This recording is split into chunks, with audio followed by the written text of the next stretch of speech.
Bismillahirrahmanirrahim. Assalamualaikum warahmatullahi wabarakatuh.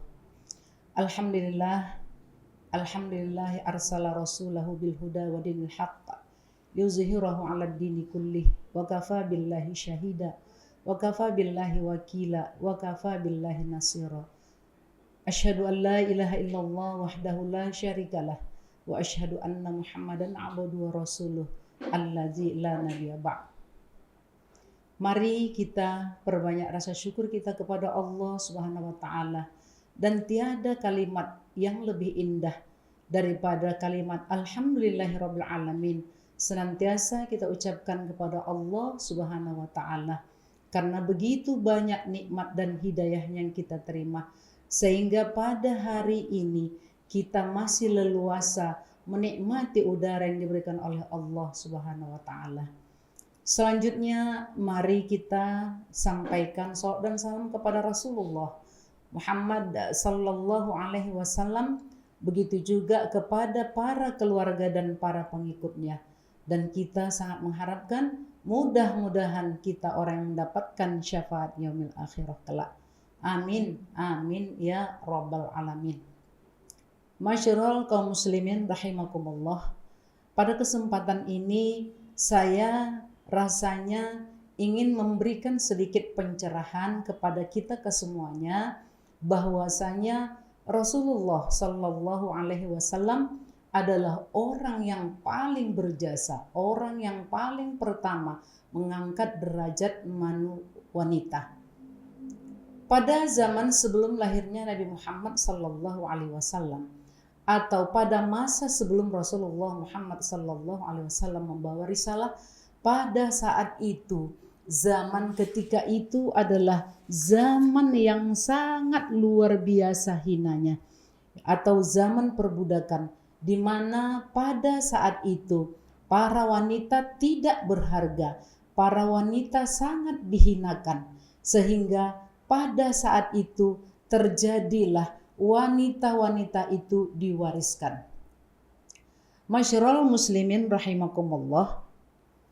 Ada ayat Al-Quran yang berbunyi, A'udzubillahi minasyaitonirrajim, Bismillahirrahmanirrahim, Wa idza busyira ahaduhum bil untha dhalla wajhuhu muswaddan wa huwa kazim yatawara minal qaumi min su'i ma busyira bihi ayumsikuhu ala hunin aw yadussuhu fit turab ala sa'a ma yahkumun. Al-Quran ini, ayat Al-Quran ini turun ketika itu adalah diakibatkan biadabnya ketika itu kelakuan manusia yang mewariskan para istri-istrinya kepada anaknya. Yang pada saat itu kejadian seorang orang tua yang telah berumur sekitar 70 ke 80 tahun, maka ia punya istri yang ke-15 yang usia istrinya itu kira-kira 17 tahun. Nah, ketika itu berlaku pada zaman itu, istrinya yang terakhir itu akan dinikahkan kepada anaknya yang paling besar, yaitu anaknya laki-laki.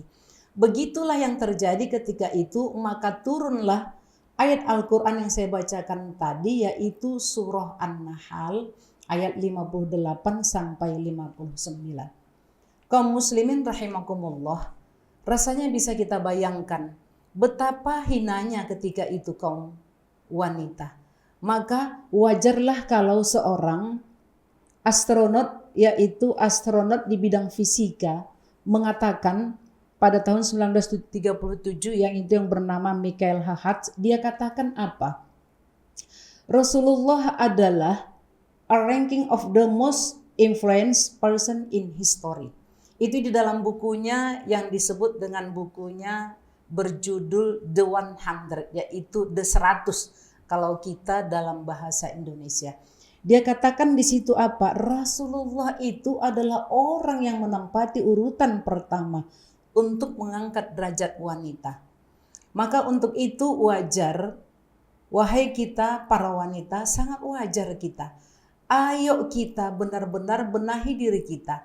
Ayo benar-benar kita bentengi diri kita agar kita menjadi wanita-wanita yang punya derajat, sebagaimana yang telah diupayakan oleh Rasulullah Muhammad sallallahu alaihi wasallam. Dan ini juga dikuatkan dengan hadis Nabi yang berbunyi qala Rasulullah sallallahu alaihi wasallam jaa rajulu ila Rasulillahi sallallahu alaihi wasallam qala ya Rasulullah ahakku ya Rasulullah min ahakkun nasi bihusni sahabati ya Rasulullah, siapakah yang paling pantas aku berbakti kepadanya ya Rasulullah, siapakah yang paling pantas aku berbuat baik kepadanya Rasulullah? Maka Rasulullah berkata qala ummuka, Rasul menjawab ibumu. Kemudian bertanya lagi lelaki itu summa man ya Rasulullah, qala Rasulullah ummuka. Diulang ini sampai 3 kali. Kemudian yang terakhir jawaban yang keempat itu barulah ayahnya.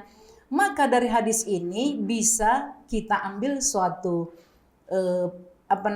suatu kesimpulan bahwasanya wanita itu sangat tinggi martabatnya, sangat tinggi derajatnya, sampai-sampai Rasulullah mengatakan bahwasanya yang paling wajib kamu berbakti terutama kepada ibumu. Ibu itu kan seorang perempuan.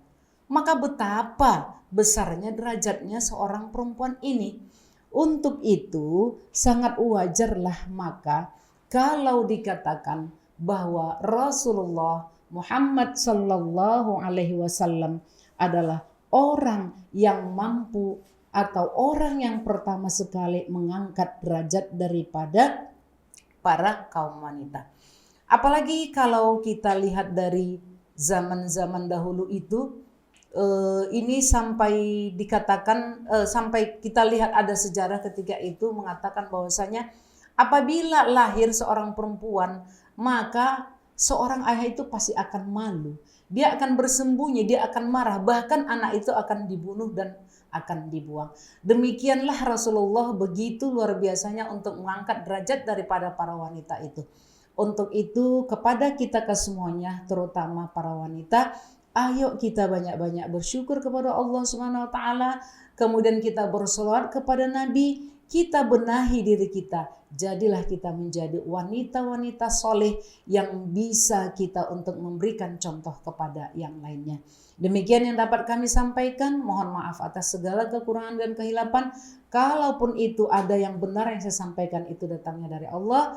Kalaupun yang salah saya mohon itu datangnya dari saya sendiri. Billahi taufiq wal hidayah. Wassalamualaikum warahmatullahi wabarakatuh.